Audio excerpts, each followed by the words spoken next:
So my All name's yours.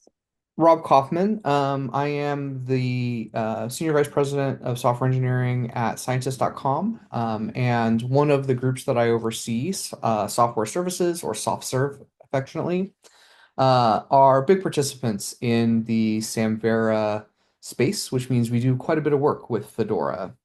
And I'm here today to talk to you a little bit about the Samvera community and specifically the Hyrax application stack and what we're doing to migrate from Fedora 4 and in some cases Fedora 3 to Fedora 6 and beyond. So let's talk a little bit about the Samvera community. So Samvera isn't a thing you can download, which I think is confusing more often than it is helpful, but it is an open source community of like-minded folks that are building software together. This global community is developing this flexible, customizable repository solutions, and it is mostly a community of practice. So many of our institutions use shared software, but not all of them. And there are lots of different components and pieces that folks pick up in order to get done what needs to get done. So the primary goal of Samvera is to create flexible repository software. Digital collections, could be sheet music, could be digital archive systems, preservation systems. Research data is a big thing at the moment that's, seeing a strong resurgence right now. So there's just a lot of different kinds of systems that get built with this technology.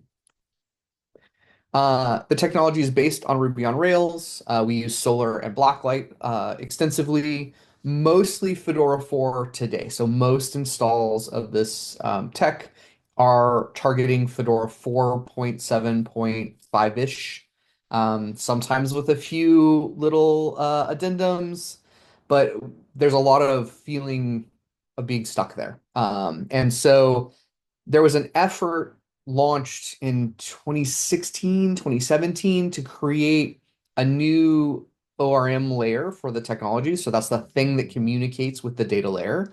And we used to have this thing called Active Fedora that was pretty well maintained and was deeply ingrained in the stack. And the Valkyrie project kind of replaces that with a more flexible data mapper based underlying architecture. So the part of the software that talks to Fedora got swapped out over the course of the last few years. And I knew from previous experience dealing with ORM and data layer migrations that that is a super hard problem. I rescued quite a few Rails projects from MongoDB over the years or from CouchDB, um, as those pieces of technology sort of would max out performance-wise in a very similar way to how we saw Fedora 4 max out performance-wise in a lot of the common use cases. Don't know how they know that I'm in a presentation, but someone is always gardening when that happens. Okay. So I knew from experience there are, it's very easy to get most of the stuff done and then not be able to tackle the data migration. And so I was really focused on the data migration piece, and that's kind of part of what I'm here to talk to you about today. That's the wrong way. So that effort started in 2016, 2017. For those of you paying attention to the steady progression of time, you'll note that it's 2024, and it is finally time. We're finally at a place where we have a released process for migrating these systems off of Fedora 4. The community discussed and talked a lot about like how we wanted to approach that.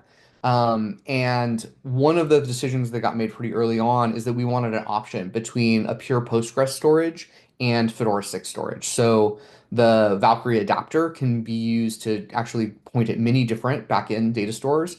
Fedora 6 is one popular option, and Postgres is the other popular option at this time. MySQL is possible. Other data stores are possible, but those are the two we're really targeting right now. So there are a couple ways to migrate data in these big data migrations, and then the more data you have and the more performance struggles you have with the existing storage, the more it dictates sort of these paths, right? Standing up a new system, exporting everything from the old system and re-importing it, like that is absolutely a feasible approach in some data migrations. It turned out for a lot of these repositories that have hundreds of thousands of records, Um, it is it's really prohibitive. And because of the way specific eccentricities about the way the Samvera community was storing things in Fedora 4, we would get very overcrowded nodes. So in Fedora 4, there's a performance issue that the more things you add to an individual leaf in the tree, the worse performance gets. And we saw some instances with really, really rough performance. I will give you the most extreme example. One institution in the Samvera community, it turned out all of their identifiers that they use started with the same six letters, and then they were using those six letters to define where it would fall in the tree, which meant that all 500,000 objects they created were in the same leaf in a six deep tree, or a three deep tree.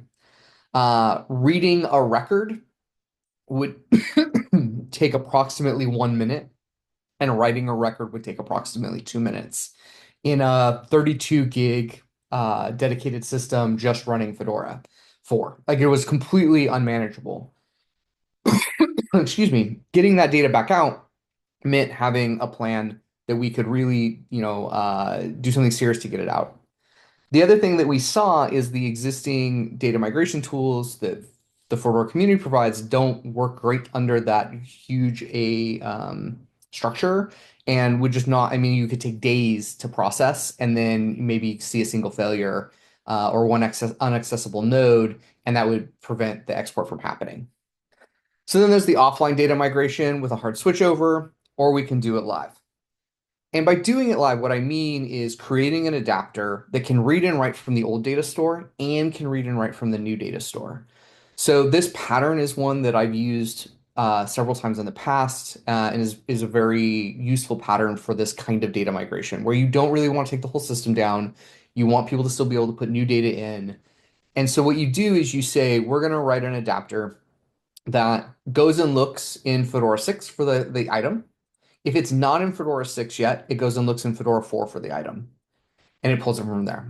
Then when it writes the item on every write, it only writes exclusively to Fedora 6. So all new data goes into Fedora 6. You could theoretically have it write to Fedora 4 also. There are instances where that would be desirable. However, because the Hyrax specific use case makes the Fedora 4 instances especially unpalatable to write to, we skip that part. So we only update Fedora 6.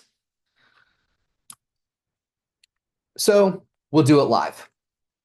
What we decided to do was write two adapters, Frigg and Freya, and they sit on top of the existing Valkyrie work, which is why we get a Norse mythology analogy here, because it's built on Valkyrie. So the Valkyrie adapter for Frigg and Freya, they both do what I just described. They will read and write from a Fedora instance, a Fedora 4 instance, but they'll write to either Postgres or Fedora 6. So they'll check there first. If it's not there, then they'll go back to the Fedora 4 data store. But how do you tell which one's which? So Freya is for the folks that want to get away from FCREPO completely. It was going to free them from that. And then Frigg is that it's about friggin' time we had Fedora 6 support. So that's how I remember which one's which. Here are the steps for setting up the adapter. So step one is you got to get up to Hyrax 5. So these were released as part of the Hyrax 5 release. So there's some Ruby upgrades, some Rail upgrades, and some general app maintenance that has to get done to bring you up to that level. Then we need to create some new resource models. By convention, we add the word resource to all your existing data types. So if you have images, you make an image resource. And if you have ETDs, you make an ETD resource. That's just a naming convention. You don't have to do that, but it certainly makes it easy to keep track of which ones are which. And so you take your existing active Fedora models and you make kind of clones of them that are your Valkyrie models. Then you model all your existing properties. So all the existing metadata structure gets converted to these config metadata files that are now in YAML. So that's pulled out of the programming logic and put into YAML files in Hyrax 5. You register your models with the adapter so that it knows how to talk to Fedora 4. You set up your collections and admin sets as well. You set up your adapter, and then you finally bring over any customizations you have around the processing stack, And then there's a few other items. I went the wrong way. Hold on. There we go. It's a lot of steps. So I'm going to break those down a little bit, but I'm going to go very quickly because I am running a little bit low on time. So step one is upgrading to Hyrax 5. For folks that were keeping their applications relatively up to date, that's not a big step. However, most folks aren't able to deal with a like 2 a year release cycle, so their apps frequently are very far behind. Even that, it's not that big of a jump. So anything in the Hyrax 2 era, which was basically from 20, I think 18 to 2023, like you can there's a pretty simple set of steps to get upgraded to Hyrax 5. That doesn't mean that you can do it over a weekend. It means that it is a well-known and like estimatable process, usually a few weeks worth of work. Then creating our models, we use a generator for that. That's pretty straightforward. And modeling our metadata, again, can be time consuming, but not terrible to go through all of the existing metadata fields and bring them into this YAML format. Finally, we register them with the wings. That sounds complicated, but turns out to just be saying, okay, we need to say that assets map to assets and asset resources map to assets, collection maps to collection. So this is how we tell the application this is the old model name and the new model name and how they map together.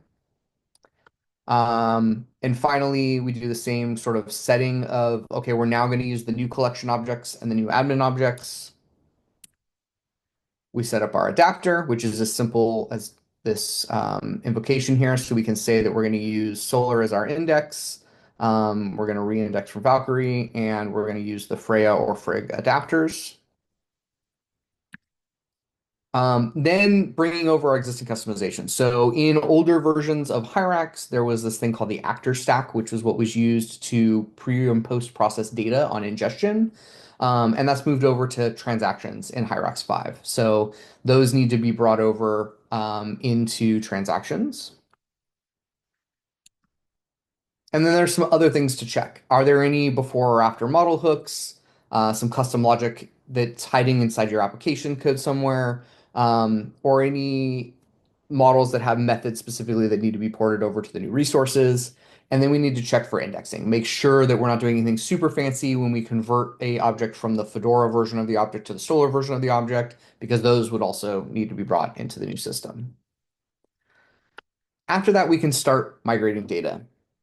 In my original example, the first application we did this with, which was the really super crazy slow, really badly balanced tree Fedora, for instance, um, even with that, we were able to migrate all 500,000 objects in 3 weeks to the new system. We were able previously to ingest about 300 or 400 objects a day because of the speed, and each of those objects has a bunch of sub objects. So it's not just like 400 or 500 records. It's more like 2,000, 3,000 records. Now we're able to ingest that same like 300 to 400 object load in about 3 minutes. So like the performance differences are massive. And again, some of that was the bad structure of this particular instance, but we are seeing somewhere between a 10 and 20x performance boost by moving out of Fedora 4 into Fedora 6. So it is a significant improvement in performance. And that's it. That's your whirlwind tour of how we've gone from Fedora 4 in Samvera land into Fedora 6 or Postgres if you choose that route.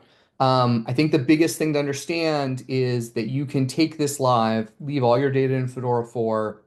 It can all work and continue to function. People can add new records. You can add the Fedora 6 support, turn that on. Everything still functions and is the same. It's just a deployment and start migrating records over.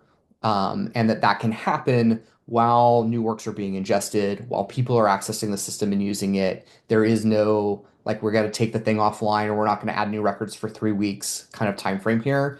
And that to me is the most compelling part of the extra effort around doing the migration this way.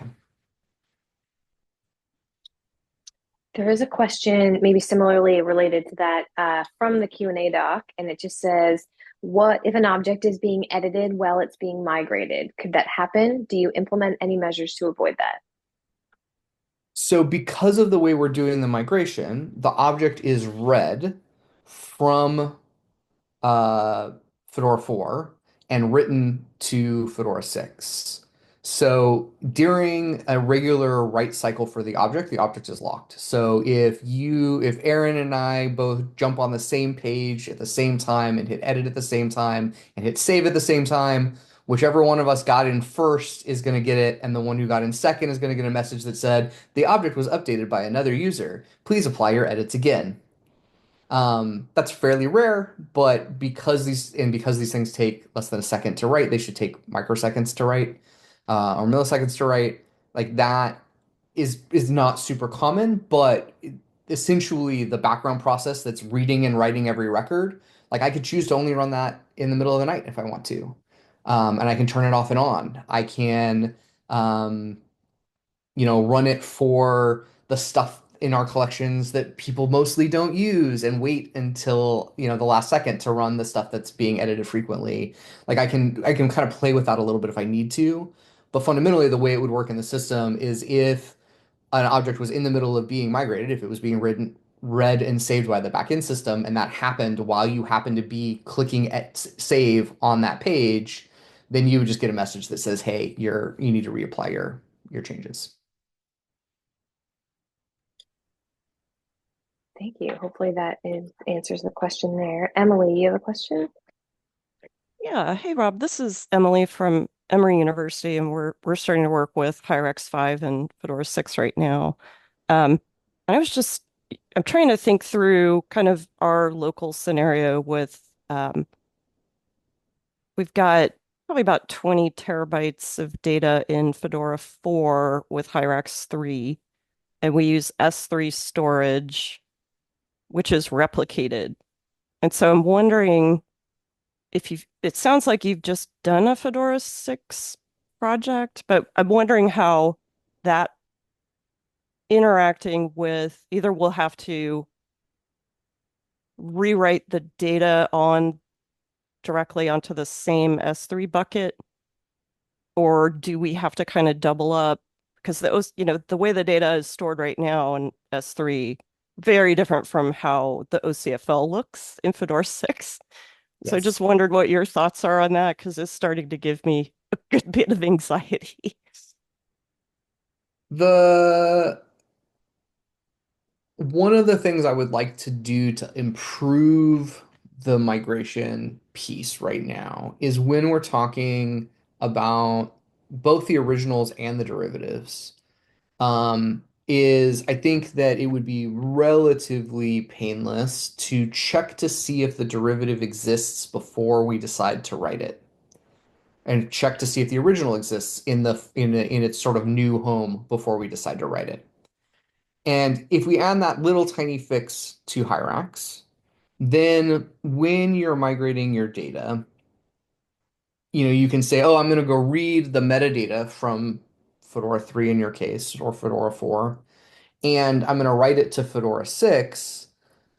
But I believe, and I need to double check this, it's been a minute since I looked at it, but I believe that Fedora 6 won't overwrite the file if it already exists. Like it's willing to accept it if it's in the data storage already.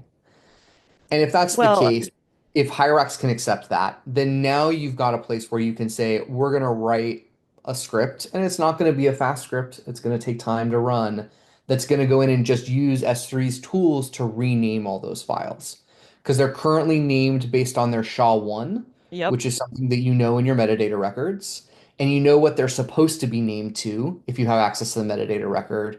And so Yeah. you could write a script that literally just does all the move commands for you, Yeah, I'm and just thinking of like redo that. the repackaging and the, OCFL file system that needs to be wrapped around each of those files. But for the big part, the things that are large, the 3 gig PDFs, if you can accomplish that with a move and then write the metadata records around them, like that would drastically save both on time and on the cost of essentially downloading everything from S3 to some sort of SSD on an EC, in an AWS land and then back up to S3 again. Like that's going to be the expensive part. Writing the metadata records isn't the expensive part or the time consuming part, really. Yeah, it's also just all the cost transactions. Right, absolutely. Like financially expensive. And That's what I we mean by expensive. Yeah, it's both expensive in time and in money. yeah. And so like one, I would absolutely make sure that anything you do is in the same data center so that you're not like going outside of Amazon and paying for the incoming costs. But I think that you want to isolate the moving of the files to their new homes from this process a little bit. We could get super fancy and get in there and say we're gonna like make the thing more S3 aware and move them if they're in S3. Like that's a potential. So you could do it like as you're migrating them, and that would be nice because then you don't have like the record goes missing from Fedora 3 until until it's translated over. If that makes sense. Okay. So you're kind of But thinking, apologies if I'm taking too much time, everyone. Like we would potentially set up a third bucket, transform, and then move out of the existing S3 bucket I so think I that, would probably tackle it with either because we again, don't you got to want to, look. It's cost and risk, right? It's yeah. cost versus risk. So I think you really have to look at it as like if it's already replicated, can you like isolate the replica and like leave the replica alone and or just move the ones from the replica Yeah, that's to an copies? option too. Yeah. Right? And just be like, oh, we're gonna suck it up and go down to one copy for a little while we're in transit here, and then we'll go back to Mm-hmm. multiple copies at the end. Yeah. Like you might do something there, but I think that no matter what, or even if you have to duplicate the whole thing as one go, you want to move them, not download them and upload them. Oh no, absolutely not. Right? And that's the Yeah, thing that yeah, that's what I'm hoping is takes, that it would be more of a migration in place. yeah. It To what is extent that's possible. absolutely possible from the Hyrax side of the equation.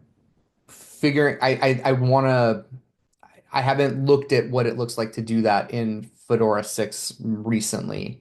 So I'd want to double check that piece, even if it's not, like I think that could be a fundamental agreement that if a object is already in the object storage and you go to write that object, you shouldn't transfer the data again, right? We should just accept Yeah, that, absolutely. right? That would be So amazing.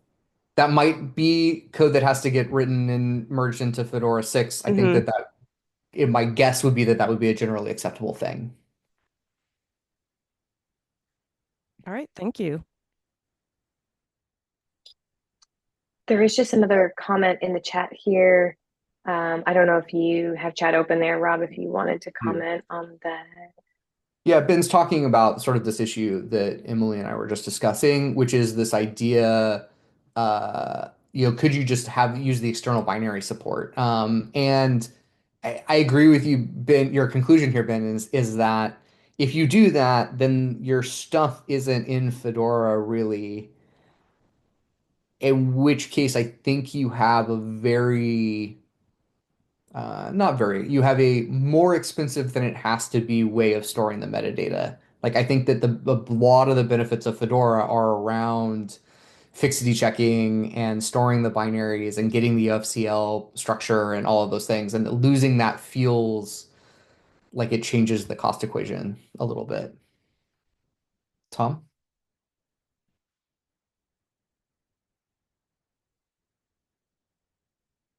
Tom, I see your hand up.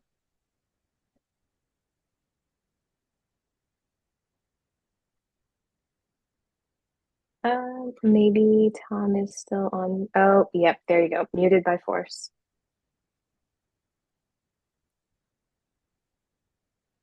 Hold, please.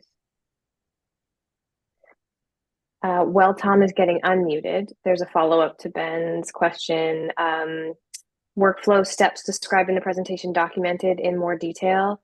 I'm curious what files some of the mappings go into are and what it looks like to migrate to Hyrax. Yeah, so there are a couple places. There's some documentation as part of the Samvera documentation project that talks about this migration process in more detail. Another place to really see it, the nuts and bolts of it, is Haiku has, which is the like, if you just want to download an app that is what the Samvera community is mostly doing today, it's Haiku. And so that migration is there. So you can see the pull requests that change between the two versions and really walk through all the code changes. Um,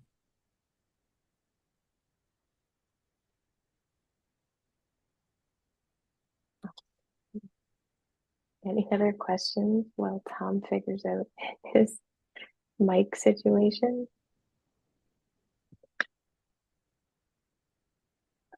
Okay, so from Tom. So one of the things we managed to do for our migration to Fedora 6 and then abandon was to take our large binary files and mount them on the same machine as our Fedora 6 instance. Then for those large files, we used external copy to ask Fedora to import from the local file system.